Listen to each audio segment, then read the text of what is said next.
Hey there. So every day is a new day. Today is a new day here in South Carolina, and I'm telling you that the humidity is no joke. But I'm Jenny Teeters, and today is an exciting day for you and me, which is the chapter reveal of my book.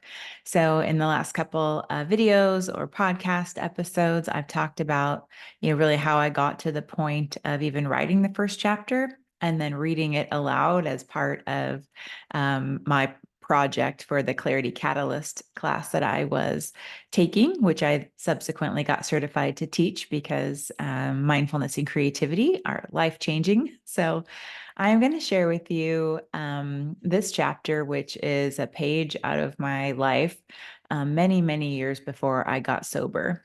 And without further ado, I'll begin here. It is entitled The Day I Was Almost Caught. So here we go. I woke up at 5 a.m., determined to get to the gym. I had been gaining weight at an alarming rate, and no number of points counting or calorie counting from food was making a difference. Diet plans and workouts were no match for the number of calories I was consuming from alcohol. I had a shot of green apple vodka from the freezer, and I had a second one.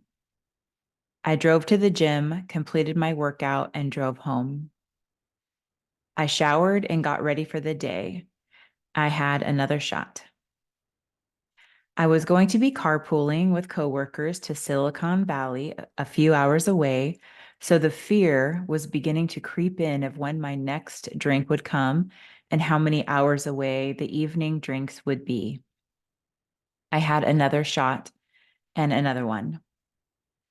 I left home to drive 30 minutes to meet my colleagues at an agreed upon meeting point. As I exited the freeway in the rain, I reached for the directions which I had printed, which had fallen on the floor of the passenger side of the car. I took my eyes off the road for a moment to grab the directions, and as I looked up to the road, I realized I had veered out of the lane. I braked hard to correct, which sent me swerving and crashing through a fence on the on-ramp. Time stopped for me at that moment. In slow motion, my airbag deployed as my car nosedived into a ditch. Oh no, I'm going to be in trouble. I am going to be late for my meeting and late meeting my coworkers. I called my husband to tell him I was in an accident and okay, but needed a ride to my coworkers. He packed our little girls into the car to come to me. A good Samaritan woman saw the accident and pulled over. She asked if I was okay, and she said she called the police. Oh my, no. I wanted to turn back time, not to take back the shots, but to take back the accident. My heart was pounding as I grabbed my briefcase and purse and pulled myself out of the ditch in my business suit. I waited for what was to come next. A police officer arrived to find me standing with my briefcase next to my car, nose first in the ditch and completely totaled. He asked after my safety and told me he wasn't sure if it was my perfume or my hairspray, but he thought he smelled alcohol. He walked me to his car and ran me through several tests on my fingers. He asked me to close my eyes and stand on one foot. He asked for a number of other motor skills tests, and he seemed agitated that I was passing them. The officer asked me when I had my last drink, and I said the night before, but I didn't remember the time because I told him honestly that I didn't remember. I had a blackout the night before, so I didn't remember when I went to bed. There I stood in heels, the wind blowing through my long blonde hair, arms outstretched and following his every direction with precision. I could see my husband and my daughters parked in the distance as he asked me to have a seat in the back of his car to look at my driver's license. I was terrified. It was the first time I had ever been asked to sit in the back seat of a patrol car.